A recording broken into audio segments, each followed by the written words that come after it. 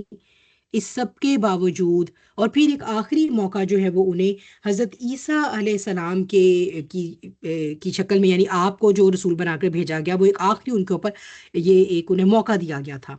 کہ شاید وہ اپنی حرکتوں کو ٹھیک کر لیں۔ لیکن پھر یہ کہ نہ صرف یہ بلکہ بہت بڑے بڑے حرام، جادو، سود، سور، سب کے احکامات کی خلاف ورزی اینڈ واٹ ناٹ،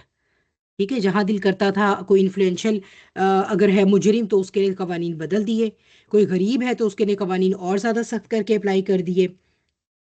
تو یہ ایک حجت اصل میں ان پر تمام ہو گئی، اور ایک آخری جو اس میں کیل تھا وہ اس تابوت میں، وہ انہوں نے حضرت یحییٰ کے قتل، اور پھر یہ کہ حضرت عیسیٰ علیہ السلام کے بارے میں جو انہوں نے مکر کیا، یہ ایک آخری کیل تھا ان کے تابوت میں۔ اس کے بعد بنی اسرائیل کے اندر اصلاح کی گنجائش کی کوئی باریک سی رمق بھی باقی نہیں رہی، مکمل اللہ سبحانہ تعالیٰ کی طرف سے یہ اتمام حجت ہو گیا۔ اور اب یہ کہ انہوں نے باقاعدہ اپنی اس پوری موومنٹ سے یہ ثابت کیا کہ ہم کھلم کھلا، ویسے تو اللہ کے ماننے والے ہیں، ٹھیک ہے، ویسے اللہ کے ماننے والے ہیں، لیکن انہوں نے ظاہراً بھی اور انہوں نے چھپ کر بھی جس طرح بھی ہو سکتا تھا اللہ کے دین کی مدد کرنے والوں کی پیٹھ میں خنجر ہی گھونپا، ٹھیک۔ تو یعنی اب یہ کہ اتمام حجت ہو چکا، اب ان کے اوپر جو ہے وہ اس طرح کا مزید ان کو کچھ بھی سمجھانے کے لیے ان کے اوپر مزید قوت، یعنی مزید انرجی اور ٹائم اب اس قوم پر لگانا جو ہے وہ بالکل ویسٹ ہے۔ تو اللہ سبحانہ تعالیٰ نے اب اپنے پیغمبر کو ریکال کرنے کا اعلان کیا، فیصلہ کیا،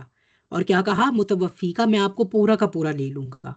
ٹھیک ہے۔ اچھا، اب اس میں یہ ہے کہ متوفی کا، جیسے میں آپ کو اس کا یوزیج بھی تھوڑا سا اور بھی بتا دیتی ہوں، قرآن میں ہی ہے، سورہ الانعام میں بھی، کہ انی متوفی کا ورافیو کا الیہ، یعنی وہی ہے جو رات کو تمہاری روح قبض کر لیتا ہے اور اسے اپنی طرف بلاتا ہے،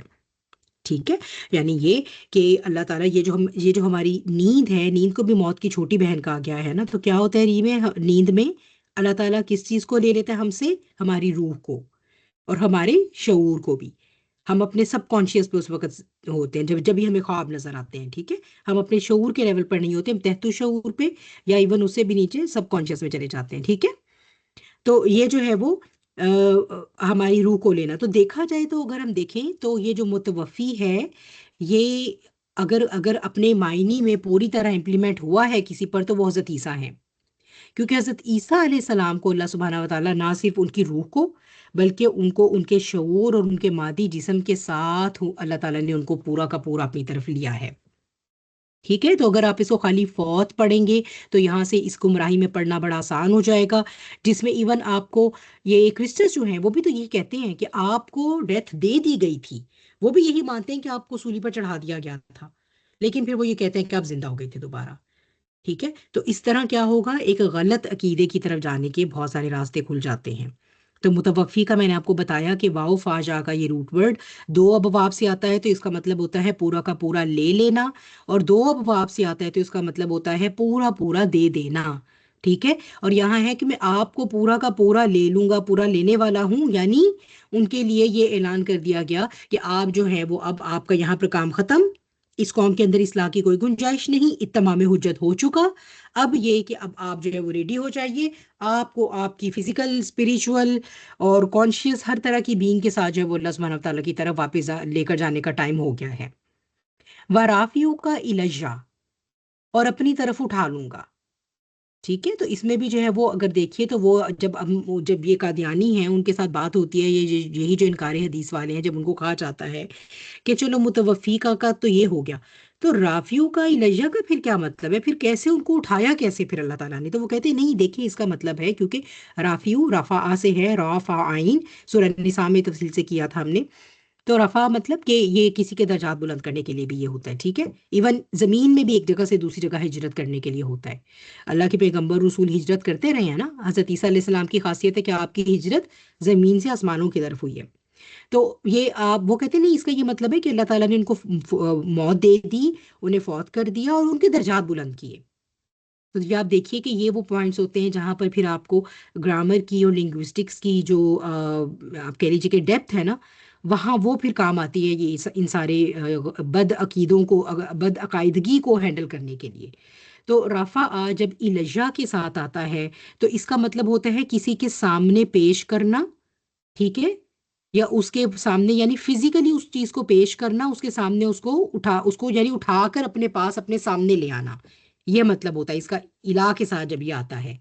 یہ جو ورڈ ہے اس کے ساتھ جب آئے گا، یہ ڈفرینٹ کے ساتھ آتا ہے، رفع لی کے ساتھ بھی آتا ہے حرف کے ساتھ، رفع اعلیٰ کے ساتھ بھی آتا ہے۔ تو جب رفع اعلیٰ کے ساتھ آتا ہے تو اس کا مطلب ہوتا ہے کہ درجات بلند کرنا، ٹھیک ہے، جب یہ اعلیٰ کے ساتھ آتا ہے تو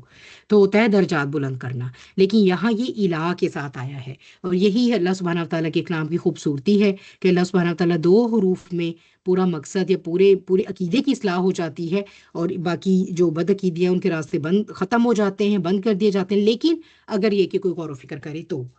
ٹھیک ہے۔ تو اس یہاں سے میں آپ کو سورہ نساء سے بھی جو ہے وہ آپ کو وہ آیت کراس ریفرنس کے طور پہ یاد کروا دیتی ہوں، ویسے تو ہم نے اس کو ڈیٹیل میں ہم اسے کر چکے ہیں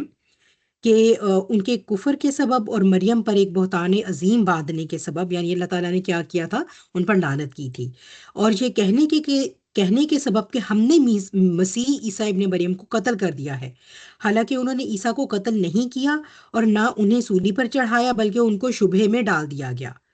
ٹھیک ہے۔ اب یہاں آپ دیکھیے کہ سورہ نساء میں تو اللہ سبحانہ وتعالیٰ نے دونوں فینومناز کو باقاعدہ نام لے کر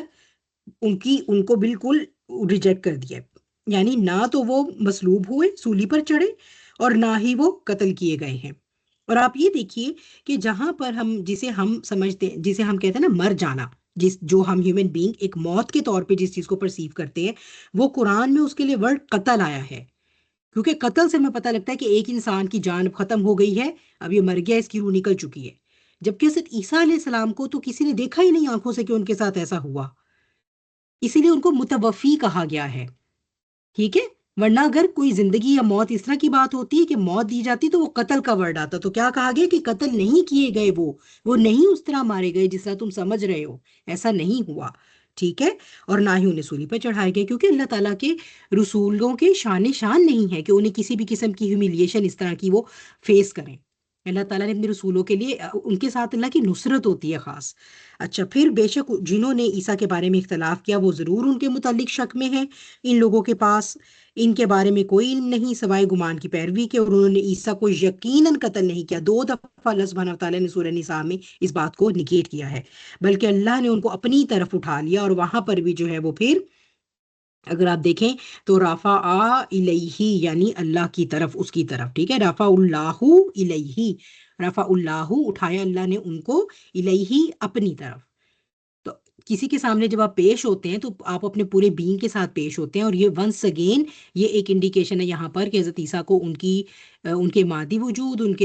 کی روح کے ساتھ، ان کے شعور کے ساتھ، ان کے مکمل وجود کے ساتھ اٹھایا گیا ہے آسمانوں کی طرف۔ تو اس کا یہ مطلب نہیں کہ ان کے درجات بلند کر دیے گئے، اس کا مطلب ہے وہ لٹرلی فزیکلی اٹھائے گئے ہیں، ٹھیک ہے، اور اللہ غالب حکمت والا ہے۔ اور پھر یہ کہ وہ آگے جیسے بھی کنٹینیو ہوتی ہے کہ ان کی وہ موت سے پہلے ان پر سب اہل کتاب ایمان لے آئیں گے، ٹھیک ہے۔ اس طرح جو ہے یہ ان کا مکر تھا، اور اس طرح جو ہے وہ اللہ سبحانہ تعالیٰ نے، اللہ کا کیا مکر تھا، یہ اللہ کی کیا پلاننگ تھی کہ اللہ تعالیٰ نے یہ پلان کیا کہ میں تو آپ کو متوفی کرنے والا ہوں، اور میں آپ کو رفع الجا کرنے والا ہوں، وَمُطَهِّرُكَ مِنَ الَّذِينَ كَفَرُوا، اور میں آپ کو پاک کر دوں گا ان لوگوں سے جنہوں نے کفر کیا۔ اور آپ یہ دیکھیے بار بار یہاں پر بات ہو رہی ہے، چونکہ میں نے پہلے بھی یہ بات ہم بہت دفعہ کفر اور ایمان کی بات کرتے آئے ہیں کہ عام طور پر ہمارے ذہن میں ہم جب کافر کہتے ہیں تو ہمیں لگتا ہے بس یہ وہ لوگ ہیں جو شرک کرتے ہیں، ٹھیک ہے، جبکہ یہاں پر ہم نے دیکھا ہے کہ کافر کا کیا مطلب ہے کہ یہ وہ لوگ ہیں جن کے اندر اللہ کی کتاب بھی ہے، وہ اس پر ایمان بھی رکھتے ہیں، اللہ کے نبیوں پر بھی ایمان رکھتے ہیں، اللہ پر بھی ایمان رکھتے ہیں، آخرت پر بھی ایمان رکھتے ہیں، فرشتوں پر بھی ایمان رکھتے ہیں، یٹ ان کی حرکتیں، ان کا فسق، اور ان کا تکبر اور ان کا نفاق اتنا بڑھ گیا ہے کہ وہ جو حرکتیں کر رہے ہیں وہ بیسیکلی کافروں والی ہی حرکتیں ہیں۔ اب اللہ کی طرف سے اللہ تعالیٰ جو ہے وہ ان کے ساتھ ہی has got nothing to do with them, کیونکہ وہ اللہ کی کتاب کے فالوور ہونے کا دعویٰ کرتے ہوئے بھی یہ سب جو ہے وہ یہ سارا فسق جو ہے وہ ایگزیبٹ کر رہے ہیں، ٹھیک ہے۔ تو اللہ تعالیٰ حضرت عیسیٰ کو مزید آگے یہ بتا رہے ہیں کہ میں آپ کو پیوریفائی کر دوں گا، یعنی یہ جو کافر جو آپ کے کردار پر الزام لگا رہے ہیں یہ آپ کو جو بھی آپ کے بارے میں مکر گھڑ رہے ہیں، جو کچھ بھی انہوں نے یہ سارا فتویٰ نکالا اور یہ ساری اسکیم اور یہ سب کچھ پلاننگ آپ کے خلاف کی ہے، میں اس سے آپ کو جو ہے وہ پیوریفائی کرنے والا ہوں. وَجَاعِلُ الَّذِينَ اتَّبَعُوكَ فَوْقَ الَّذِينَ كَفَرُوا إِلَىٰ يَوْمِ الْقِيَامَةِ، اور یہ کہ میں بنا دوں گا ان لوگوں کو جنہوں نے آپ کی پیروی کی اوپر ان لوگوں کے جنہوں نے کفر کیا یوم قیامت تک. کہنے کی بات کیا ہے کہ وہ لوگ جنہوں نے آپ کی پیروی کی یا جو آگے بھی پیروی کریں گے سبھی، ٹھیک ہے، ان کو فوقیت دی جائے گی، ان کو غلبہ دے دیا جائے گا ان لوگوں پر جنہوں نے کفر کیا. اور یہ اللہ کا اصول جو ہے الہ یوم القیامتی، یہ اصول اللہ سبحانہ وتعالیٰ کا قائم رہے گا. ٹھیک ہے، تو یہاں پر اس وقت تو حضرت عیسیٰ علیہ السلام کے جو حواری ہیں ان کے ساتھ یہ ان کی بات ہو رہی ہے. ٹھیک ہے، لیکن جو بھی بعد میں آئے گا، جو بھی امت مسلمہ کا حصہ بنے گا، ٹھیک ہے، وہ جو ہے وہ ان کو اللہ تعالیٰ غلبہ دے کے رکھیں گے ایز لانگ ایز وہ صحیح دین پر عمل کرتے رہیں گے، تو انہیں اللہ تعالیٰ کافروں پر غلبہ دیں گے. ٹھیک، چونکہ آپ کو میں نے بتایا تھا حضرت عیسیٰ علیہ السلام کے 12 حوالے، اور آپ کے جانے کے بعد کافی سالوں تک جو ہے وہ آپ کے جو فالوورز تھے وہ نصارہ کہلاتے تھے. قرآن بھی ان کو نصارہ کہتا ہے. یہ وہ لوگ تھے جنہوں نے شرک نہیں کیا تھا، اس لیے قرآن ان کو عیسائی نہیں کہتا. عیسائی تو وہ ہو گئے نا جو پال کو فالو کرتے ہیں، جو ٹرینٹی کو فالو کرتے ہیں، یا حضرت عیسیٰ کے بارے میں الوہیت کا عقیدہ رکھتے ہیں، یا حضرت عیسیٰ کے بارے میں جو بھی خدا کا بیٹا ہونا یا جو کچھ بھی ان کی وہ ہے، ٹھیک ہے، وہ اس کے اوپر وہ بلیو کرتے ہیں.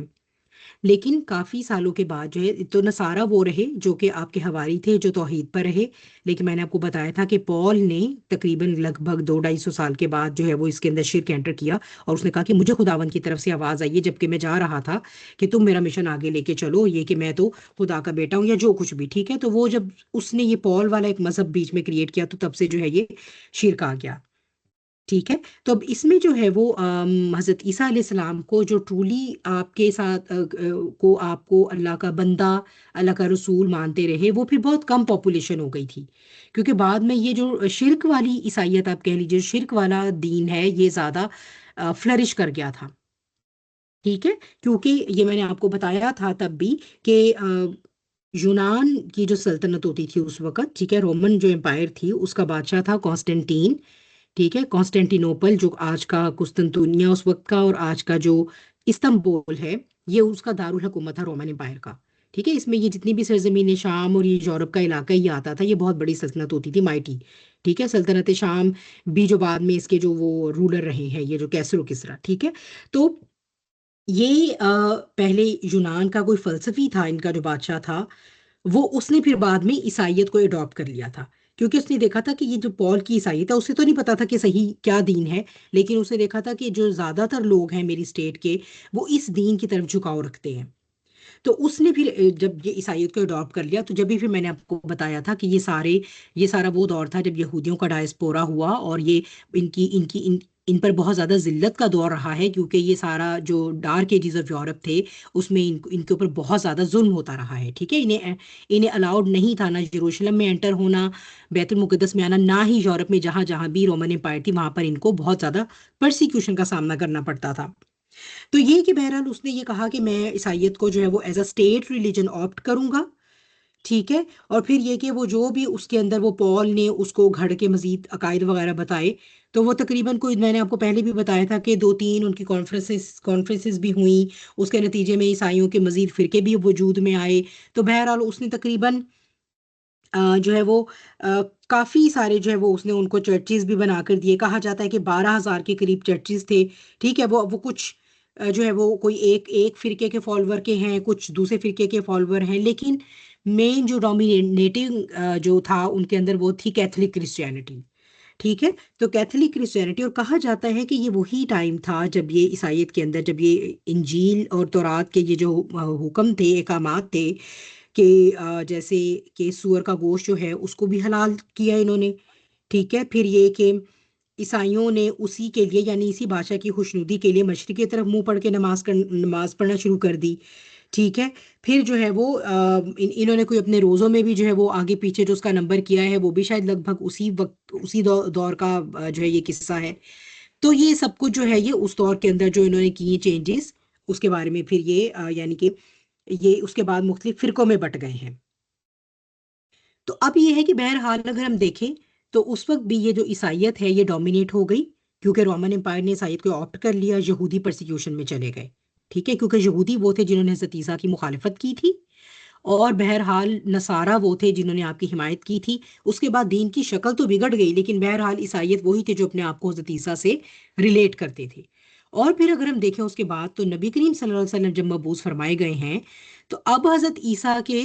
وہ کون لوگ ہیں جنہوں نے حضرت عیسیٰ کی پیروی کی؟ ڈیفینیٹلی، کیونکہ حضرت عیسیٰ یہ فرما کر گئے تھے میرے بعد آخری نبی آئیں گے، تو حضرت عیسیٰ کی پیروی کرنے صحیح پیروی کا مطلب یہی ہے کہ وہ جس نبی کی وہ ہمیں خوشخبری دے کر گئے یا ان کے آنے کی پیشن گوئی کر کے گئے، ہم ان پر ایمان لے کر آئیں اور ان پر اتاری گئی کتاب پر ایمان لائیں اور ان کی شریعت پر ایمان لائیں۔ اب جو صحیح عیسیٰ کا فالوور ہے وہ بیسیکلی وہ ہے جو قرآن پر، نبی کریم صلی اللہ علیہ وسلم کے کی آخری نبی ہونے پر، آپ کے نبوت اور رسالت پر اور اس شریعت پر ایمان رکھتا ہے، ٹھیک ہے۔ تو اور بالکل باقی جیسے بھی ہمارے پاس پلرز آف فیتھ ہیں ان کو اسی طرح سے جو ہے وہ فالو کرتا ہے۔ تو ہم دیکھتے ہیں کہ نبی کریم صلی اللہ علیہ وسلم کے زمانے میں ہی جو ہے وہ فتوحات کا سلسلہ شروع ہوا، اور اس کے بعد پھر ہم دیکھتے ہیں کہ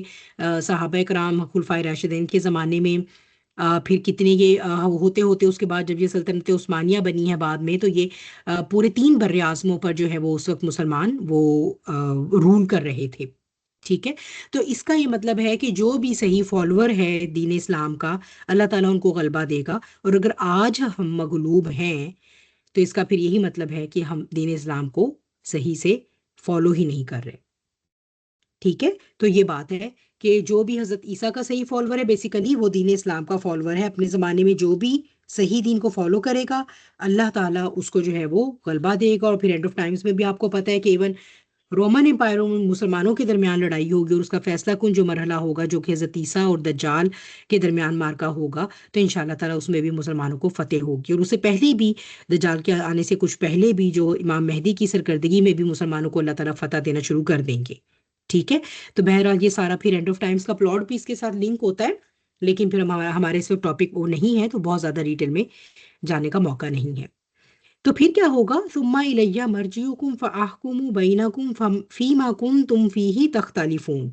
پھر یہ کہ تمہیں میری ہی طرف لوٹ کر آنا ہے، یعنی یہ سب کچھ جب ہو جائے گا اس کے بعد حضرت عیسیٰ کو بھی، کیونکہ بیسیکلی اللہ تعالیٰ ان کے ساتھ بات کر رہے ہیں نا، تو ایک اشارہ ہے کہ ابھی تو میں آپ کو اٹھا رہا ہوں، پر اینڈ آف ٹائمز میں یہ ایک اللہ تعالیٰ کے ہی گریٹر پلان کا ڈیزائن ہے کہ حضرت عیسیٰ دوبارہ بھی جائیں گے واپس زمین پر، اپنی جو ہے وہ اپنا جو کام ہے، جو ایک امت محمدی صلی اللہ علیہ وسلم کی حیثیت میں داعی کا جو کام ہے اور ہر گھر میں اللہ کا دین پہنچانے کا جو کام ہے، وہ آپ ہی نے سر انجام دینا ہے، وہ آپ کے لیے لکھا گیا ہے، تو آپ بھیجے جائیں گے اور پھر لوٹ کر جو ہے وہ آپ اللہ کی طرف واپس جائیں گے۔ تو پھر کیا ہوگا؟ فَأَحْكَمُوا بَيْنَكُمْ، پھر میں فیصلہ کر دوں گا ان سب باتوں کا تم سب کے درمیان جن میں تم اختلاف کرتے تھے، ٹھیک ہے۔ تو یہاں پر اب یہ جو اختلاف آ گیا، اب عیسائی، یہودی اور مسلمان، ٹھیک ہے۔ مسلمان تو کہتے ہیں کہ نہ تو عیسیٰ کو مصلوب کیا گیا علیہ السلام، نہ ان کو قتل کیا گیا ہے، نہ ہی وہ سولی چڑھائے گئے ہیں، نہ ہی وہ دفنائے گئے ہیں، بلکہ وہ زندہ بالکل اسی طرح اللہ کے حضور اٹھا لیے گئے ہیں۔ یہودی کہتے ہیں کہ بھئی یہ تو کوئی ولد الزنا تھے معاذ اللہ، اور ان کو جو ہے وہ ہم نے مصلوب بھی کر دیا، ان کو ہم نے سولی بھی چڑھایا اور ہم نے ان کو دفنا دیا، ختم ہو گیا قصہ۔ عیسائی کہتے ہیں کہ بہت ظلم ہوا ہے ہمارے خداوند پر اور ان کو مصلوب کیا گیا، سولی چڑھایا گیا، لیکن پھر ہوا یہ کہ چونکہ ان کے اندر ڈیوائن پاورز تھیں، تو تیسرے دن جو کہ ان کا جو وہ ہوتا ہے فرائیڈے کا، وہ جو بھی ان کا ایسٹر جو یہ مناتے ہیں، ٹھیک ہے، وہ ایسٹر ان کا فرائیڈے کو ہوتا ہے نا، سنڈے کو ہوتا ہے، سوری، وہ کہتے ہیں کہ فرائیڈے کو سولی چڑھائے گئے تھے آپ، اور تیسرے دن یعنی سنڈے کو جو ہے وہ آپ زندہ ہو گئے تھے، اسی لیے وہ ہمارے خداوند تھے، اور وہ زندہ ہونے کے بعد وہ پھر اوپر چلے گئے، آسمانوں کی طرف چلے گئے۔ تو اب یہ معاملہ تو بن گیا نا اختلاف کا، تو یہ اختلاف جو ہے وہ اللہ سبحانہ وتعالیٰ اب ان پر اس دن واضح کرے گا، باقی جو یہیں پر ایمان لانا چاہتے ہیں اسی دنیا میں، ان کے لیے اللہ تعالیٰ نے اپنی کتاب میں یہ معاملہ واضح کر دیا ہے، ٹھیک ہے۔ تو یہ وہ اختلاف ہے جس پہ یہ تینوں اس وقت three main branches of Abrahamic religion جو ہیں وہ ڈیوائیڈ ہو چکی ہیں، ٹھیک ہے۔ اچھا، پھر آگے چلتے ہیں اس میں۔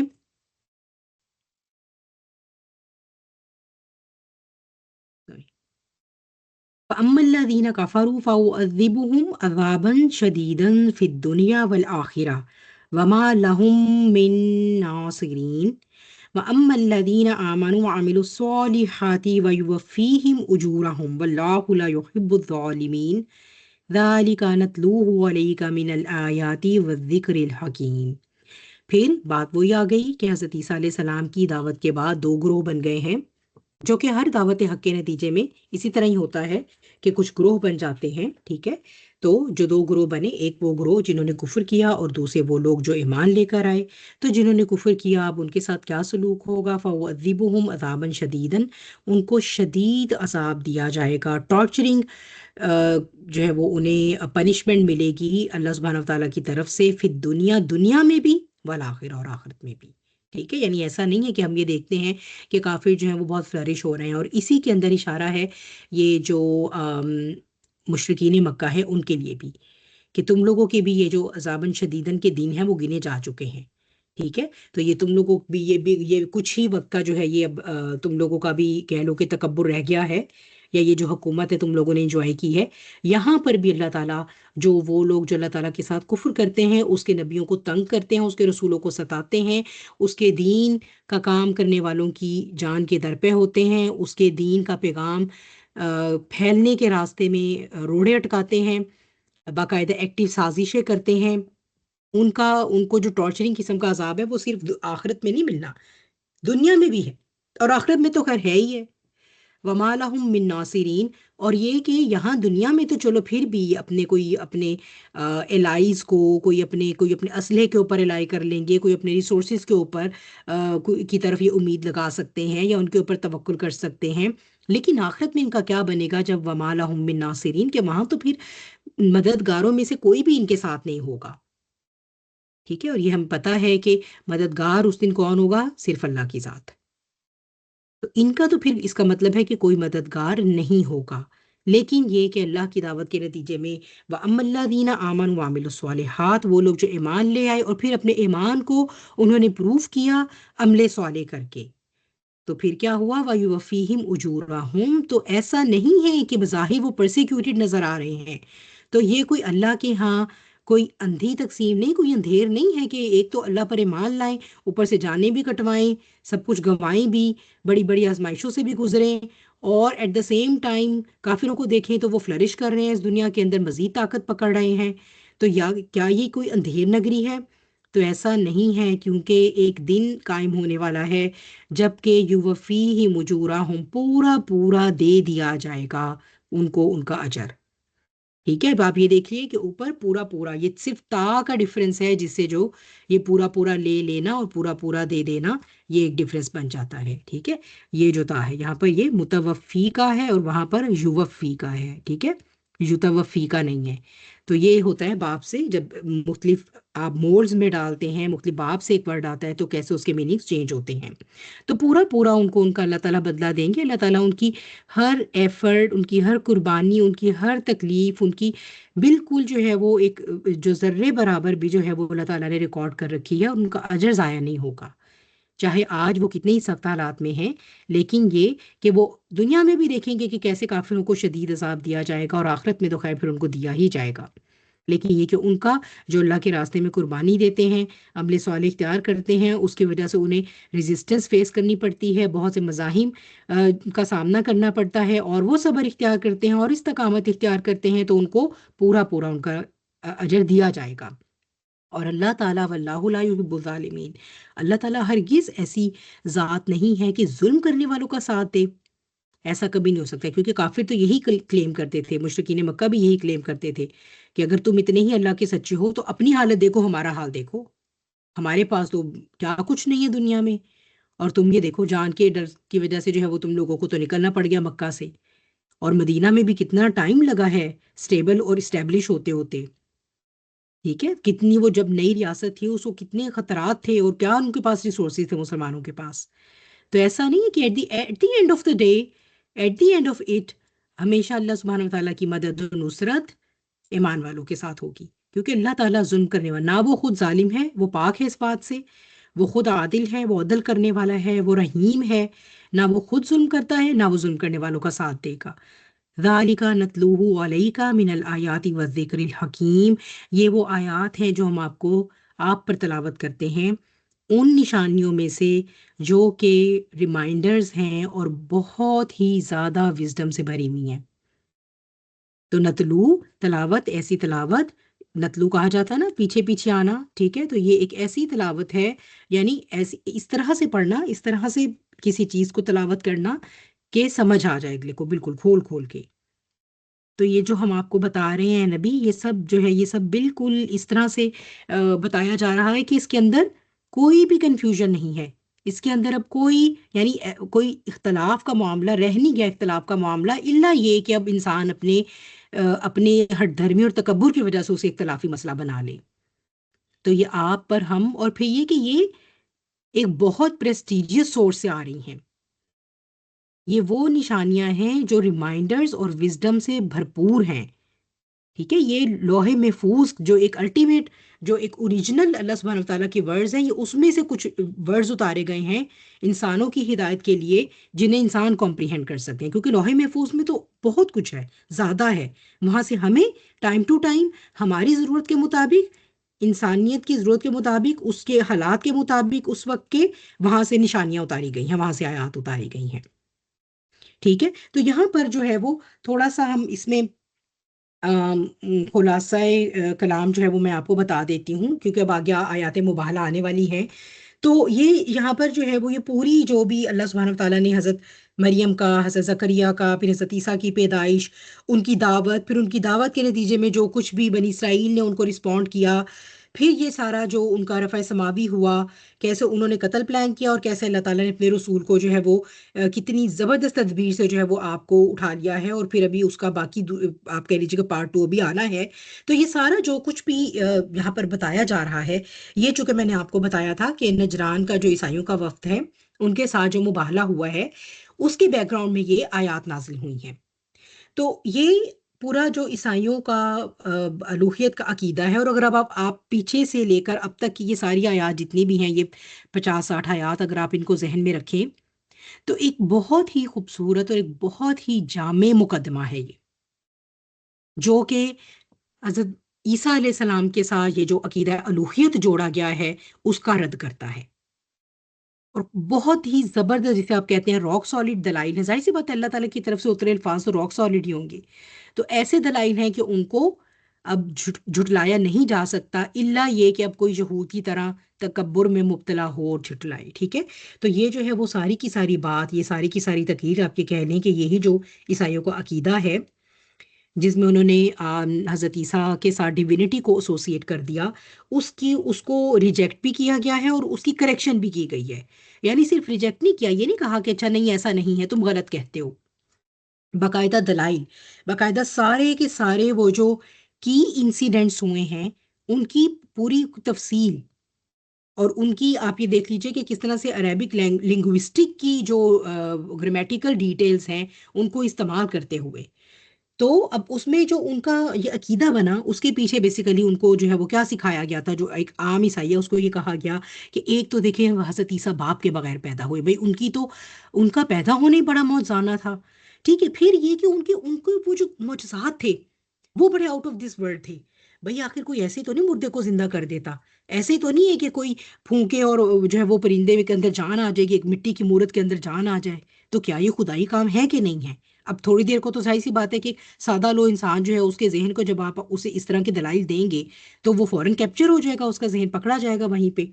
ٹھیک ہے۔ پھر یہ کہ ان کا آسمان کی طرف اٹھایا جانا کہ بھئی وہ تو دیکھو، حالانکہ ہماری آنکھوں کے سامنے ان کو جو ہے وہ سولی پر چڑھایا گیا، پھر بھی جو ہے وہ خود زندہ ہوئے اور وہ آسمانوں کی طرف اٹھائے گئے، تو کیا اب یہ سب چیزیں ظاہر نہیں کرتی کہ ان کو تو واقعی وہ ان کی کوئی الوہیت ہے؟ تو اب جو قرآن نے اس کی کیسے تصدیق کی ہے؟ بے شک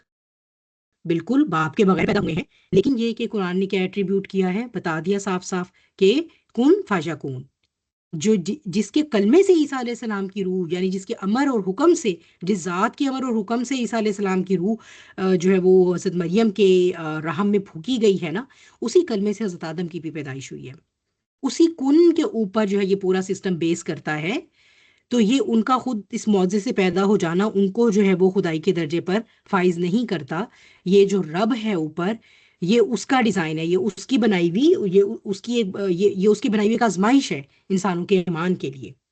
ٹھیک ہے، تو کسی بھی شے کا روٹین کے طریقے پر پیدا ہو جانا یا کسی بھی شے کا روٹین کے طریقے سے ہٹ کر پیدا ہو جانا، یہی تو ظاہر کرتا ہے کہ ایک ایسا رب ہے جس کے اختیارات کہیں بھی باؤنڈ نہیں ہیں، کہیں بھی باؤنڈ نہیں ہے۔ دنیا میں انسان کتنا ہی مائٹی کیوں نہ ہو جائے، کوئی بھی مخلوق کتنی ہی مائٹی کیوں نہ ہو جائے، کہیں نہ کہیں جا کر اس کا اختیار محدود ہو جاتا ہے، کہیں نہ کہیں جا کر اس کا اختیار باؤنڈ ہو ہی جاتا ہے۔ لیکن جو رب ہے وہ ان لمیٹڈ اختیار کا، ان لمیٹڈ پاور کا مالک ہے، وہ العزیز ہے۔ ٹھیک ہے، تو پھر یہ کہ دوسری بات بھی کہ ٹھیک ہے ہاں حضرت عیسیٰ کو ایسے معجزات دیے گئے، لیکن کیسے دیے گئے؟ باذن اللہ، اللہ کے اذن سے۔ تو قرآن نے اس کو بھی ایکسپلین کر دیا کہ اس کا یہ مطلب نہیں ہے کہ وہ خود خدا بن گئے، بہرحال ربوبیت صرف اللہ رب العزت کے لیے ہی ہے۔ اور تیسرا یہ کہ جسے تم الہ اور ابن اللہ بنا رہے ہو، تمہاری اپنی ہی کتابوں میں ہے کہ جس شخص کو آپ کی شکل دے دی گئی تھی، وہ تو پھر وہ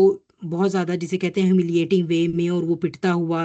ایلی ایلی لما شبکتنی کرتا ہوا وہ وہاں سے اس کو لے کر گئے ہیں۔ تو اس طرح اللہ کے رسول کی یہ شان نہیں ہوتی۔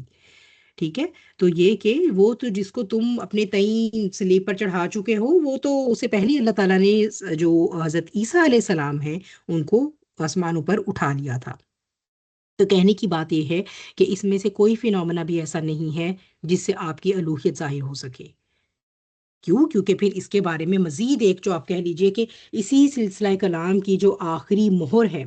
اور جو سٹیمپ ہے اس بات کی، وہ مزید جو ہے وہ اللہ تعالیٰ کیسے کلوز کرتے ہیں۔ اب ایک بہت ہی زبردست اگزامپل دے کے اللہ سبحانہ وتعالیٰ اس بات کو اور ان کی اس آپ کہہ لیجیے اس عقیدے کی خرابی کو ایڈریس کر رہے ہیں۔ بعد اعوذ باللہ، ان مثل عیسیٰ عند اللہ کمثل آدم خلقہ من تراب ثم قال له کن فیکون الحق من ربک فلا تکن من الممترین۔ تو یہ بہت ہی خوبصورت اللہ تعالیٰ نے ایک دلیل آخری، جسے کہتے ہیں نا کہ آخری پتہ پھینکے بات ہی ختم، کہ اگر تمہیں صرف تخلیق کے اوپر تم اس کو ایکسکیوز بناتے ہو کہ عیسیٰ کو خدائی کو جو ہے وہ اس میں سے خدائی میں سے کوئی حصہ ملنا چاہیے، تو آدم علیہ السلام کے بارے میں تمہارا کیا خیال ہے؟ کیونکہ اللہ کے نزدیک تو ٹھیک ہے، بے شک انا مثلا، بے شک مثال ہے عیسیٰ کی عند اللہ، اللہ کے نزدیک کمثل آدم، آدم کی مثال کی طرح۔ اور آدم کی مثال تو زیادہ کمپلیکیٹڈ ہے، اور آج تک آپ یہ دیکھیے کسی نے بھی حضرت آدم علیہ السلام کو خدا نہیں بنایا، کسی نے بھی نہیں کہا۔ کسی بھی زمانے کے شرک کرنے والے نے حضرت آدم علیہ السلام کو نہیں کہا کہ یہ خدا ہے۔ خلقہ من تراب، اللہ تعالیٰ نے تو انہیں مٹی سے بنایا، اور پھر کیا کہا؟ کن فیکون، یعنی وہ تو ایک نارمل ریپروڈکٹیو فینومینا سے گزرے ہی نہیں، نہ ماں کا ووم تھا، نہ باپ کا نطفہ تھا، نہ وہ 9 مہینے کا پروسیس تھا، نہ کوئی لیبر پینس تھی، نہ کوئی لیبر کا پروسیس تھا۔ ایک پتلا بنایا اللہ تعالیٰ نے مٹی سے، تراب سے، اور اللہ عالم کتنے عرصے میں یہ پورا کام ہوا۔ وہ تراب تو وہ تین، وہ سلسلہ، یعنی وہ مٹی کی بھی ڈفرینٹ سٹیجز تھیں۔ پھر جب اللہ تعالیٰ نے اس کے اندر روح پھونکی تو کلمہ کن کہا اپنا، وہی کلمہ جو کلمت اللہ ہے، جو اللہ تعالیٰ نے حضرت آدم علیہ السلام میں بھی تو خود سے پھونکا نا، تو وہ بھی تو ہو گئے کن فیکون۔ تو یہی کن فیکون حضرت عیسیٰ علیہ السلام کے لیے بھی کہا گیا۔ اور تم مصر ہو کہ ان کے ساتھ تو تم ڈیوینٹی اٹیچ کرتے ہو، تو حضرت آدم علیہ السلام کے ساتھ جو ہے وہ ڈیوینٹی کیوں نہیں اٹیچ کرتے؟ پھر کیا تم لوگوں کا دماغ کام نہیں کرتا؟ اگر تم اتنا ہی عقل پر چلتے ہو، دلیل پہ چلتے ہو، ریزننگ پہ چلتے ہو، تو پھر ریزننگ کے حوالے سے تو حضرت آدم علیہ السلام تم لوگوں کے زیادہ بڑے خدا ہونے چاہیے حضرت عیسیٰ سے۔ پہلے نمبر پہ وہ ہونے چاہیے، دوسرے پہ حضرت عیسیٰ، پھر تو چلو سمجھ بھی آتی ہے۔ تو کہنے کی کیا بات ہے کہ وہی بات جیسے میں نے آپ کو پہلے کہا، نیچرل طریقے سے کسی چیز کی فارمیشن ہو رہی ہے، پیدائش ہو رہی ہے، یا کہ ڈفرینٹ طریقے سے ہو رہی ہے، انیوژول طریقے سے ہو رہی ہے۔ یہ فینومنا صرف یہ بات ظاہر کرتا ہے وَهُوَ الْخَلَّاقُ الْعَلِيمُ، وہ ہر طرح کا پیدا کرنا، ہر طرح کے ریسورسز سے، کسی سے بھی، یا اسکریچ سے بھی، یا نن سے بھی، یا ڈیڈ سے بھی، یا لیونگ سے بھی، کسی بھی طرح کا پیدا کرنا صرف اور صرف اس کی اختیارات کے انلمیٹڈ ہونے کو ریپریزنٹ کرتا ہے۔ کسی بھی معجزے کا وقوع پذیر ہونا اللہ رب العزت کے اختیارات کے کی لامحدودیت کو ظاہر کرتا ہے، نہ کہ اس فینومنا یا جس کے ذریعے وہ فینومنا ہو رہا ہے اس کی ڈیوینٹی کو۔ تو اس سے کچھ ثابت نہیں ہوتا کہ حضرت عیسیٰ اگر بغیر باپ کے پیدا ہو گئے ہیں تو کوئی ان کے اندر ہی کوئی الوہیت آ گئی ہے جو بھی، ٹھیک ہے۔ تو یہ جو ہے وہ بہرحال ایک بالکل، پھر اللہ سبحانہ تعالیٰ نے اس سلسلہ کلام کو، اس سے پہلے کہ آیات مباہلہ آتی، اس سلسلہ کلام کی ایک جسے کہتے ہیں کہ مہر لگا دینا، اتنی خوبصورت بات جو ہے وہ اللہ تعالیٰ نے، کہ آدم کی بات کرتے ہیں پھر وہ تو زیادہ حقدار ہے بھی اس حوالے سے کہ وہ تو ماں اور باپ دونوں کے بغیر پیدا ہوئے۔ تو اے نبی، بے شک اللہ کے نبی تو نہیں شک میں، لیکن کوئی بھی انسان، کوئی ایک ایسا مومن ہے جو ان معاملات کو لے کر اگر اس کے دل میں کبھی بھی شک ہو تو وہ قرآن کی آیات کھول کے پڑھ لے۔ الحق من ربی کا، حق تو میرے رب کی طرف سے ہے، یعنی حق تو وہی ہے جو یہاں پر ہمیں بتا دیا گیا ہے۔ فلا تکم من الممتارین، لہٰذا آپ شک کرنے والوں میں سے نہ ہوں، ٹھیک ہے۔ تو معاذ اللہ سما معاذ اللہ، نبی کریم صلی اللہ علیہ وسلم تو شک کرنے والوں میں سے تھے بھی نہیں کبھی بھی، آپ کا ایمان تو ہمیشہ سے کامل تھا۔ لیکن کہنے کی کیا بات ہے کہ مومنین کے دلوں میں بھی کبھی اگر شک آئے، یا وہ بندہ جو راہ حق کی تلاش میں ان فنامناز کو اسٹڈی کر رہا ہے مختلف کتابوں سے، آپ سوچئے کیا یہ قرآن کا اس اسلوب ایسا اسلوب نہیں ہے کہ کوئی اگر اپنے دل اور آنکھوں سے تعصب کی اینک اتار کر یا تعصب کا پردہ اتار کر ان الفاظ کو پڑھے، خواہ وہ کسی بھی مذہب سے تعلق رکھتا ہو، کیا وہ کنوینس نہیں ہو جائے گا؟ کتنی سب سے یعنی موسٹ کنونسنگ بات اللہ سبحانہ تعالیٰ نے لکھ دی کہ اللہ کے نزدیک تو عیسیٰ کی مثال آدم کی سی ہے۔ تو اس لیے مومنین کو حق کے بارے میں ان کے دلوں میں اب کوئی شک نہیں رہ جانا چاہیے۔ اب آ کر آپ کے ساتھ کوئی قادیانی بحث کرتا ہے، یا کوئی انکار حدیث والا بحث کرتا ہے، یا کوئی جیہووا وٹنس کا کرسچن آ جاتا ہے، کوئی کیتھولک کرسچن ہے، کوئی پروٹیسٹنٹ ہے، کسی کا ایک عقیدہ ہے حضرت عیسیٰ کے بارے میں، کسی کا دوسرا ہے، کوئی جوز آ جاتے ہیں، کوئی بھی آ جائے تو آپ اسے کہہ سکتے ہیں الحق من ربک، کہ آپ کی بات چاہے وہ اپیرنٹلی کتنی ہی کنونسنگ کیوں نہ ہو، لیکن دا ٹروتھ، الحق جو ہے وہ تو اتارا جا چکا ہے اللہ تعالیٰ کی طرف سے، اور وہ جس کتاب کے اندر ہے ہمیں اس قرآن کتاب میں بالکل کوئی شک نہیں ہے، اور اس کے کسی لفظ پر، کسی حرف پر کوئی شک نہیں ہے، الحمدللہ۔ اب آتے ہیں ان آیات کی طرف، اور یہ تھوڑا سا پھر میں آپ کو یہ واقعہ مباہلہ کا بتاتی ہوں انشاءاللہ۔ بعد اعوذ باللہ، فمن حاجك فيه من بعد ما جاءك من العلم فقل تعالوا ندعو أبناءنا وأبناءكم ونساءنا ونساءكم وأنفسنا وأنفسكم ثم نبتهل فنجعل لعنة الله على الكاذبين۔ تو یہ پھر کیا واقعہ ہے کہ فمن حاجہ کا، اور اب جو کوئی جھگڑا کر رہا ہے، فی ہی اس میں، یعنی اس سارے معاملے میں اب بھی اگر کوئی جھگڑ رہا ہے، من بعد ما جاءک من العلم، اس کے بعد بھی کہ جو کچھ اللہ تعالیٰ نے علم میں سے اتار دیا ہے، یعنی لوح محفوظ سے اللہ تعالیٰ نے اب قرآن میں یہ سارے دلائل اتار دیے، سب ریزننگز اتار دی، سارا واقعہ بیان ہو گیا، کو کھول کھول کے بتا دیا گیا، قتل نہیں ہوئے، سولی نہیں چڑھے، اٹھا لیے گئے اللہ کی طرف، اس کے سب کے بعد بھی یعنی العلم، یعنی the truth, the ultimate knowledge آ چکا ہے حضرت عیسیٰ کے معاملے کے بارے میں، اب کوئی کنفیوژن نہیں ہے، لیکن لوگ ہوں گے جو کہ جھگڑیں گے اس کے بعد بھی، ٹھیک ہے، وہ پھر بھی کوشچنز اٹھائیں گے۔ تو اب اگر کوئی جھگڑتا ہے نا، تو اے نبی اب اتمام حجت ہو چکا ہے، مزید آپ اپنا ٹائم ضائع نہیں کریں گے ان کو کنوینس کرنے کے لیے، تو اب آپ کو کیا کرنا ہے، فقول، آپ کہہ دیجئے، تعالوا ندعو ابناءنا و ابناءکم، کہ اب آؤ، بلاتے ہیں ہم، ٹھیک ہے، تعالو آنا کسی امپورٹنٹ کام کی طرف بلانے کو کہتے ہیں، آنا، ٹھیک ہے، تعالو آ جاؤ، تو کیا کرنے کے لیے آ جاؤ، بہت ضروری بات ہے کہ ہم ایسا کرتے ہیں، دیکھو تم نے بھی دلائل دے دیے، ہم نے بھی دلائل دے دیے، پھر تم کچھ کہتے ہو، پھر ہم تمہیں اس کے کوئی ایکسپلینیشن دیتے ہیں، پھر تم ایک دلیل لاتے ہو، ہم اس کے کاؤنٹر دلیل لاتے ہیں، بات ختم ہو گئی۔ اللہ کے انا مثل عیسیٰ عند اللہ کمثل آدم، اب بات ختم۔ اب اگر تم لوگوں کو ابھی بھی اس کے اندر کوئی کیل و کال ہے تو مزید اب ہم اس اللہ کے ان الفاظ کے بعد اب ہماری طرف سے تو کوئی دلیل نہیں آئے گی۔ تو آؤ پھر اب یوں کرتے ہیں کہ ہم بلاتے ہیں اپنے بیٹوں کو، اور تم سب بلاؤ اپنے بیٹوں کو، اور ہم اپنی عورتوں کو، اور تم سب بلاؤ اپنی عورتوں کو، اور ہم سب خود بھی آتے ہیں، اور تم سب خود بھی آؤ، ٹھیک ہے، ابناء، ابن بیٹوں، بیٹے، نساء عورت سے، ٹھیک ہے، اور انفسانہ۔ اور اس میں ہمیں جو ہے وہ صحیح حدیث بھی ملتی ہے کہ نبی کریم صلی اللہ علیہ وسلم نے اپنی چادر میں سیدنا فاطمہ رضی اللہ تعالیٰ عنہا اور حضرت علی اور امام حسین اور امام حسن، ان کو جو ہے اپنی چادر میں لیا، ٹھیک ہے، ان کو کہا کہ یہ میرے اہل بیت ہیں، اور ان کو لے کے جانے کی آپ نے نیت کی، ٹھیک ہے، لیکن آپ کی ازواج بھی آپ کے اہل بیت ہیں، اور یہ ہمیں قرآن کی آیت سے جو کہ سورہ حساب میں آتی ہیں وہاں پہ سے ہمیں پتہ چلتا ہے، ٹھیک ہے۔ تو ان کو اس لیے لیا کہ یہ بتانے کے لیے کہ وہ بھی میرے اہل بیت ہیں، کیونکہ عام طور پر ہم یہ کہتے ہیں بیٹیاں شادی ہو کر دوسرے گھر چلی جاتی ہیں، تو آپ نے سیدہ فاطمہ سلام علیہا کو بھی اپنی اس میں لیا کہ یہ بھی میرے اہل بیت ہیں، ٹھیک ہے۔ تو یہ کہ اب یہ بات ہو گئی، اور پھر ہم کیا کریں، ثم نبتہل، باحالہ، آؤ مباہلہ کریں، ٹھیک ہے، اس کو جو ہے وہ میں نے یہاں پر نہیں کیا، یہ باحالہ سے ہے، مباہلہ کریں، مباہلہ کہتے ہیں گڑ گڑا گڑ گڑا کے دعا کرنا، ٹھیک ہے، بہت زیادہ آہوزاری کے ساتھ۔ اور اس کو جو بیسیکلی ہے وہ یہ کہتے ہیں کہ آخری ریزورٹ کے طور پہ جو آپ دعا کرتے ہیں نا، اسے کہتے ہیں آخری ریزورٹ کے طور پہ دشمن کے خلاف یہ دعا کرنا کہ اللہ تعالیٰ اب اس پر اپنی لعنت بھیجے یا اللہ اب اس کو تباہ کرے، ٹھیک ہے، یہ اس کا بیسیکلی مطلب ہے گڑ گڑا کر دعا کرنا۔ اور کیا دعا کرنی ہے، ایک تو دعا کریں گے کہ اللہ تعالیٰ حق کو واضح کر دیں، فنجعل، اور کریں گے ہم لعنت اللہ، اللہ کی لعنت الکاذبین، جھوٹوں پر، یعنی یہ دعا کریں گے کہ اللہ تعالیٰ کی لعنت جو ہے وہ جھوٹوں پر ہو جائے، ٹھیک ہے۔ اب میں آپ کو تھوڑا سا اس قصے کی تفصیل بتا دیتی ہوں۔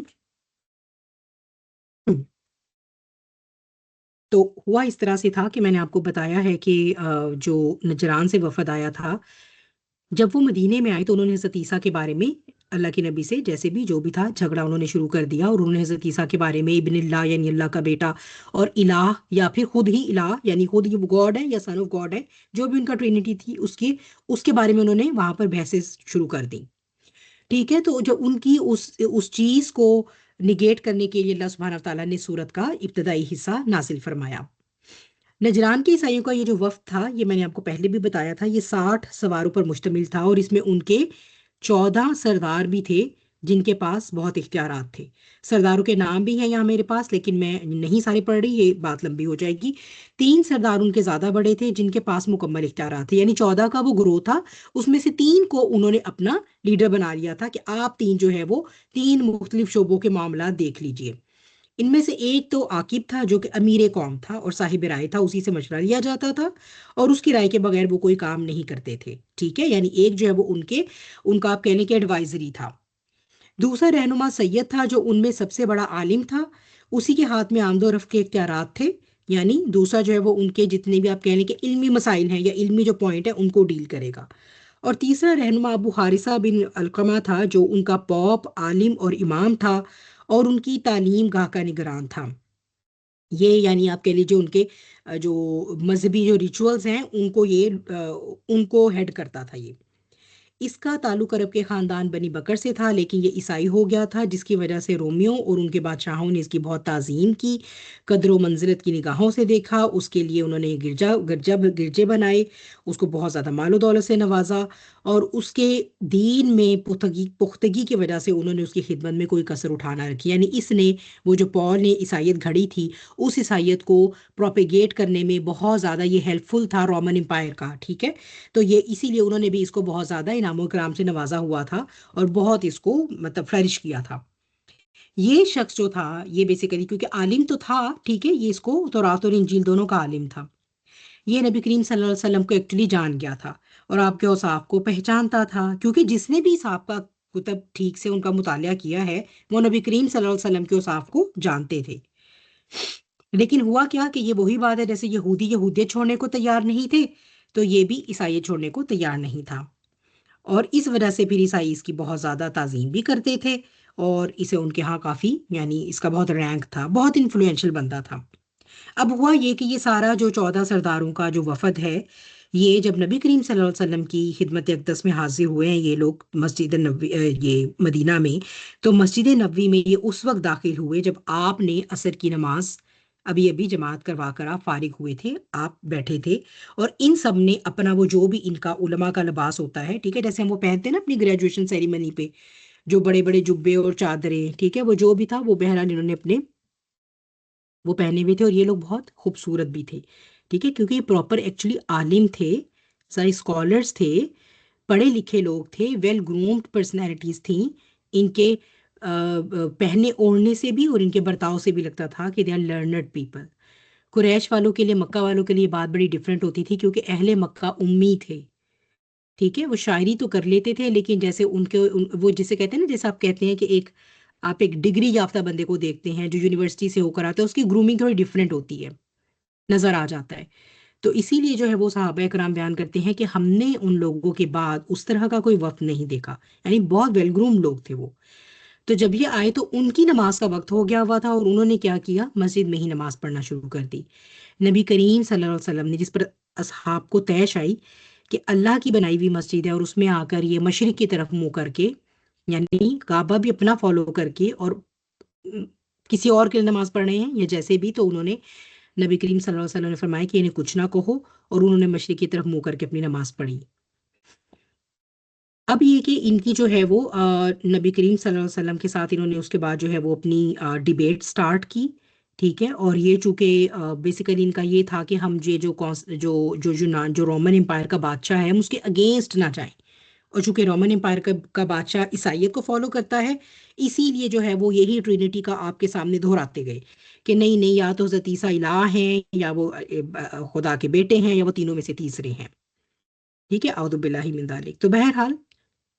انہوں نے اپنی طرف سے دلائل دیے. انہوں نے کہا کہ وہی جیسے میں نے آپ کو بتایا کہ جو ان کے معجزے تھے، مردوں کو زندہ کرتے ہیں، نابینا کو، برس والوں کو شفا دیتے ہیں، اور غیب کی باتیں بھی بتاتے ہیں، مٹی سے پرندے کی مورت بنا کر پھونکتے ہیں تو وہ پرندہ بن جاتا ہے. تو یہ کہ یہ آپ کے، پھر یہ کہ ان کا کوئی باپ نہیں تھا، ان کی پیدائش بھی ایسی تھی، انہوں نے ماں کی گود میں بھی گفتگو کی. ٹھیک ہے، تو یہ ہے کہ یہ انہوں نے اپنے اس طرح کے دلائل جو ہے وہ سارے رکھے نبی کریم صلی اللہ علیہ وسلم کے سامنے. پھر یہ کہ جب ان کے ان دلائل کے رد کے طور پر یہ ساری آیات اتر آئیں، تو نبی کریم صلی اللہ علیہ وسلم نے جو ان کو کاؤنٹر پھر جو دلائل دیے ہیں، اس میں یہ ساری آیات ان کے سامنے جو ہے وہ بیان کی گئی ہیں. اب یہ کہ ان پر بھی یہ بات واضح ہو گئی کہ واقعی حضرت عیسیٰ جو ہیں وہ اللہ کے بیٹے نہیں ہیں. ٹھیک ہے، جو ہم نے عقیدہ رکھا ہوا ہے وہ غلط ہے. تو اب لیکن پھر بھی جو ہے نا، وہ آپ کی بات کی مخالفت کر رہے تھے. تو اللہ تعالیٰ کی طرف سے یہ آیات آ گئی، آیت مباہلہ آ گئی کہ اب اگر اے اللہ کے نبی، یہ سب بات کمپلیٹ ہو گئی ہے، سارے دلائل، پورا کیس اور مقدمہ قائم ہو چکا ہے، اس کے باوجود بھی اب اگر یہ آپ کے ساتھ مزید بحث اور جھگڑے کے موڈ میں ہیں، تو اب آپ انہیں کہہ دیں کہ آؤ پھر اکٹھے ہوتے ہیں، اس طرح اپنے اپنے گھر والوں کو لے آتے ہیں، خود بھی آتے ہیں، اور اس میں ہم مباہلہ کریں گے. ٹھیک ہے، بہت گڑ گڑا کر اللہ سے دعا کریں گے، اور یہ کہیں گے کہ جو بھی ہم میں سے جھوٹا، اس پر اللہ کی لعنت ہو. تو اب وہ چونکہ سارے اسکالرس تھے، انہوں نے معلوم تھا کہ نبی کریم صلی اللہ علیہ وسلم ایکچولی جو ہے وہ اللہ کے سچے رسول ہیں، اور اتنا دید لحاظ بہرحال ان کے اندر تھا کہ اللہ کے سچے رسول کے سامنے وہ یہ مباہلہ کرنے کی ہمت اپنے اندر نہیں پاتے تھے. تو انہوں نے کہا کہ اے ابو القاسم، یا آپ کی کنیت ہے نبی کریم صلی اللہ علیہ وسلم کی، ہمیں مہلت دو تاکہ ہم غور کر لیں، اور پھر ہم بتا دیں گے کہ یہ جو آپ نے ہمیں کہا ہے، جو چیلنج دیا ہے، ہم اس کے بارے میں کیا ڈیسائیڈ کرتے ہیں. تو انہوں نے وہ ایک رات کی آپ سے مہلت مانگی. اب وہ چلے گئے. اب یہ جتنے بھی ان کے، چونکہ میں نے آپ کو بتایا، ان میں سے جو عاقب تھا وہ ان کا صاحب رائے تھا، یعنی وہ ان کا ایڈوائزری تھا، اور یہ سارے سردار مل کر بیٹھے ہیں اور اب اسے پوچھ رہے ہیں کہ بتاؤ کہ اے عبد المسیح، تمہاری کیا رائے ہے. جیسے ہم عبداللہ نام رکھتے ہیں تو یہ عبد المسیح نام رکھتے ہیں اپنے اندر. تو عبد المسیح یعنی اس عاقب نے کیا کہا کہ اے گروہ نصارہ، واللہ تم یہ جانتے ہو کہ محمد صلی اللہ علیہ وسلم نبی مرسل ہیں، وہ تمہارے نبی کے بارے میں فیصلہ کن خبریں لائے ہیں، اور تمہیں معلوم ہے کہ جو قوم کسی نبی سے مباہلہ کرے تو پھر ان کا نہ کوئی بڑا باقی بچتا ہے نہ چھوٹا. یعنی اتنا ان کو ایمان تھا، اور انہیں معلوم تھا اس بات کا. اور اگر تم نے رسول اللہ سے مباہلہ کیا تو صفحہ ہستی سے حرف غلط کی طرح مٹا دیے جاؤ گے، اور اگر تم اپنی دین ہی سے محبت کرنا چاہتے ہو اور اپنے نبی کے بارے میں اپنی ہی بات پر قائم رہنا چاہتے ہو، تو اس شخص سے الوداع ہو کر اپنے شہر کی طرف لوٹ جاؤ. اس مشورے کے بعد وہ نبی کریم صلی اللہ علیہ وسلم کی خدمت میں حاضر ہوئے اور کہنے لگے، اے ابو القاسم، ہماری رائے یہ ہے کہ ہم آپ سے مباہلہ نہ کریں. یعنی انہوں نے پھر بھی، ان کے اندر اتنی خیر باقی تھی، انہوں نے اپنا عقیدہ تو نہیں چھوڑا شرک کا جو حضرت عیسیٰ کے بارے میں تھا، حالانکہ وہ یہ مان رہے ہیں کہ بات آپ کی بالکل ٹھیک ہے، وہ سب ہے اور آپ اللہ کے نبی ہیں، اس لیے ہم آپ سے مباہلہ نہیں کرتے، کیونکہ ظاہر سی بات ہے ان دیٹ کیس تو وہ خود ہی مان رہے ہیں کہ ہم جھوٹے ہوں گے، اور اگر ہم نے خود اگر مباہلہ کر کے اللہ کے نبی کے ساتھ اور اپنے اوپر اللہ کی لعنت کمائی تو ہمارا تو پھر ستیہ ناش ہو جائے گا. لہٰذا یہ انہوں نے مان لیا کہ ہم اپنا دین نہیں چھوڑیں گے، لیکن ہم آپ کے ساتھ مباہلہ نہیں کرتے۔ تو ان کے اندر پھر بھی اتنی خیر تھی، انہوں نے کہا کہ آپ کو ہم آپ کے دین پر چھوڑ دیتے ہیں اور ہمیں آپ اپنے دین پر رہنے دیں۔ ہاں البتہ اپنے ساتھیوں میں سے آپ اپنے پسند کے کسی ایک آدمی کو ہمارے ساتھ بھیج دیں تاکہ وہ مالی امور میں ہمارے چند باہمی اختلافات کا فیصلہ کر دے، کیونکہ آپ لوگ ہمارے نزدیک پسندیدہ ہیں۔ ٹھیک ہے، اور یہ ہمیں جو ہے وہ سیرت النبویہ حضرت اسحاق کی جو حضرت اسحاق تابعی ہیں ان کی جو تفسیر ہے، ان کی تفسیر، ان کی جو سیرت کی کتاب ہے، اس سے جو ہے یہ سارا واقعہ ہمیں ملتا ہے۔ اور پھر صحیح بخاری میں بھی اس کے بارے میں جو ہے وہ آگے امام بخاری بھی حضرت حذیفہ سے رضی اللہ عنہ سے روایت کرتے ہیں کہ وفد نجران کے سردار جو عاقب ہیں وہ حاضر ہوئے اور ان کا ارادہ مباہلے کا تھا، تو ان کے ساتھی نے کہا کہ تم رسول اللہ سے مباہلہ نہ کرو، کیونکہ اگر آپ اللہ کے نبی ہیں اور ہم نے آپ سے مباہلہ کر لیا تو نہ ہم بچیں گے اور نہ ہماری آئندہ نسل بچے گی۔ تو دونوں نے پھر آپ کی خدمت میں عرض کی کہ آپ نے جو فرمایا ہے وہ ہم آپ کو دے دیں گے، یعنی یہ کہ ہم ایمان تو نہیں لاتے لیکن ہم آپ کی مخالفت نہیں کریں گے، بلکہ اگر آپ کو کہیں پر کوئی مالی اسسٹنس چاہیے یا کسی اور طرح کی تو ہم آپ کو وہ بھی دیں گے۔ آپ ایسا کریں، ہمارے ساتھ اپنے کسی امین آدمی کو بھیج دیں اور کسی اور کو نہیں، امین ہی کو بھیجیے گا، یعنی انہوں نے اس پر سٹریس کیا کہ کسی ٹرسٹڈ، ویل ٹرسٹڈ بندے کو بھیجیے گا۔ اور یہی وہ موقع ہے جب نبی کریم صلی اللہ علیہ وسلم نے فرمایا یقیناً میں تمہارے ساتھ ایک سچے اور پکے امانت دار شخص کو بھیجوں گا۔ تو اس وقت صحابہ کرام ایک دم ایسا موقع آتا تھا نا، تو صحابہ کرام کا اشتیاق، ایک وہ ایکسائٹڈ ہوتے کہ شاید میں ہو جاؤں، شاید یہ شرف مجھے ملے۔ تو یہ وہ موقع تھا جب حضرت ابو عبیدہ بن جراح رضی اللہ تعالیٰ عنہ جو ہیں وہ ان کو آپ نے کہا کہ کھڑے ہو جاؤ، تو جب وہ آپ کھڑے ہوئے تو آپ نے کہا کہ ہذا امین ہذہ الامتی، یہ اس امت کا امین ہے۔ ٹھیک ہے، یہ اس امت کے امین ہیں، تو انہیں میں آپ کے ساتھ روانہ کرتا ہوں۔ تو اس میں جو ہے وہ اسی طرح مسند احمد میں بھی جو ہے وہ حضرت ابن عباس کی روایت ہے کہ آپ نے فرمایا اگر وہ ایسی حرکت کرتے، یعنی یہودی موت کی تمنا کرتے اور مر جاتے اور جہنم میں اپنے ٹھکانے دیکھ لیتے، اور اگر عیسائی رسول اللہ سے مباہلے کے لیے نکلتے تو وہ اس طرح لوٹتے کہ نہ ان کا مال بچتا اور نہ اہل و عیال۔ اور یہ بھی امام بخاری کی حدیث بھی ہے اور ترمذی میں بھی ہے اور نسائی میں بھی ہے۔ تو یہ تھا وہ مباہلہ، یہ تھا وہ گروہ۔ لیکن آپ یہ دیکھیے، اسی سے جو میں نے آپ کو کہا تھا، میرے ایک اپنی ذاتی فیل ہے دونوں سورہ کی طرف۔ یہود کا ایک امپریشن جب بھی ذہن میں آتا ہے نا، تو they are die hard enemy of Muslims and Islam. انہوں نے نہ صرف تکبر کیا، منافقت کی، کون سی انہوں نے پلاٹ اینڈ پلان نہیں کیے اللہ کے نبی کی عزت پر کو ڈیمیج کرنے کے لیے، آپ کے اللہ کے دین کو نقصان پہنچانے کے لیے، کس طرح، یعنی بالکل ابلیس کے کریکٹرز ایگزیبٹ کرتے ہیں یہود۔ عیسائی ان کانٹریری نہیں بھی مانتے تو بھی جو ہے وہ ایٹ لیسٹ ہمارے ساتھ، کیونکہ خود انہوں نے کہا کہ آپ ہمارے نزدیک پسندیدہ ہیں، یعنی یہود اور مسلمانوں میں سے اگر دیکھا جائے تو۔ اور یہی بات ہم قرآن میں عیسائیوں کے بارے میں پڑھ کے آ چکے ہیں، یہود اور نصارہ میں سے تمہارے زیادہ قریب یا تمہارے لیے جو نرم گوشہ رکھتے ہیں وہ نصارہ ہیں، کیونکہ وہ علم والے لوگ ہیں اور کیونکہ وہ تکبر نہیں کرتے ہیں۔ تو یہ جو ہے وہ اس وجہ سے، اور آپ دیکھیے جب بھی یہ فیل سورہ آل عمران کی فیل مجھے تو سافٹ لگتی ہے اور سورہ بقرہ کی فیل جو ہے وہ ہیوی لگتی ہے۔ اللہ عالم بالثواب، ایک میرا ذاتی وہ ہے، میں آپ کے ساتھ شیئر کرتی ہوں۔ ٹھیک ہے، تو یہ تھا مباہلہ، آیت مباہلہ بھی ان کو کہا جاتا ہے۔ ٹھیک ہے، اور اس کو کلوز جو ہے وہ پھر اللہ سبحانہ وتعالیٰ اس بات پر کرتے ہیں، بعد اعوذ باللہ، ان ھذا لھو القصص الحق وما من الہ الا اللہ وَإِنَّ اللَّهَ لَهُوَ الْعَزِيزُ الْحَكِيمُ فَإِن تَوَلَّوْا فَإِنَّ اللَّهَ عَلِيمٌ بِالْمُفْسِدِينَ إِنَّ هَذَا لَهُوَ الْقَصَصُ الْحَقُّ، بے شک یہی قصہ ہے جو کہ الحق ہے۔ اس کے علاوہ کوئی ورژن بھی، کوئی کرسچن، جیو، مسلمان، کوئی بریلوی، دیوبندی، عیسائی، یہودی، قادیانی، احمدی، کوئی بھی آپ کو اگر کچھ بھی کہتا ہے، ہمیں یہ پتہ ہونا چاہیے ہمارا عقیدہ جو ہے وہ الحق کے اوپر بیس ہونا چاہیے۔ یہ الہین اس معبود کی طرف سے ہے، سوری، وما من الہ الا اللہ، اللہ کے سوا کوئی معبود نہیں، وَإِنَّ اللَّهَ لَهُوَ الْعَزِيزُ الْحَكِيمُ، یہ العزیز اور الحکیم کے الفاظ ہیں، یہ حق اس کی طرف سے آیا ہے۔ فَإِن تَوَلَّوْا، اور پھر اگر وہ منہ موڑتے ہیں تو یہ ان کی اپنی چوائس ہے۔ ٹھیک ہے، اس سے زیادہ اب کیا ایکسپلین کیا جا سکتا ہے حق کو؟ اور اس کے باوجود بھی if they chose to rebel، if they chose to just like ignore all these evidences, فَإِنَّ اللَّهَ عَلِيمٌ بِالْمُفْسِدِينَ, تو اللہ سبحانہ وتعالیٰ فساد کرنے والوں کو خوب جانتا ہے. اور یہاں یہ بھی بتا دیا گیا کہ بیسیکلی یہ فساد جو کرنے والے ایکٹیو ہیں یہ بیسیکلی یہود ہیں. ٹھیک ہے, نصارہ they are not ready to give up on their ideology, yet they do have very soft corner towards Muslim. آج بھی اگر آپ کا انٹریکشن کبھی ہو اس طرح سے, آپ دیکھیے کیتھولک کرسچینٹی کے جو فالوورز ہیں, کبھی اگر آپ کو یہ موقع ملا ہو کہ آپ ان کے ساتھ کسی ڈسکشن میں جائیں, تو وہ بہت چیریش کرتے ہیں اس طرح کی جو ریلیجن بیسڈ ڈیپ ڈسکشن ہوتی ہے. اور وہ پھر جب وہ ڈسکور کرتے ہیں کہ ہمارے اور ان کے اسکرپچرز میں کتنی باتیں سیم ہیں, تو وہ اس بات سے بہت انسپائر ہوتے ہیں, بڑا ریلیٹ کرتے ہیں. ابھی بھی اگر آپ دیکھیں تو ان کے دلوں میں خیر. بہرحال یہ جو یہود ہیں, یہ جو صہیونی ہیں آج کے, یہ ان کی نسبت ان کے دل جو ہیں وہ بہت نرم ہیں. وآخر دعوانا ان الحمد للہ رب العالمین. اعوذ باللہ من الشیطان الرجیم, بسم اللہ الرحمن الرحیم. والعصر ان الانسان لفی خسر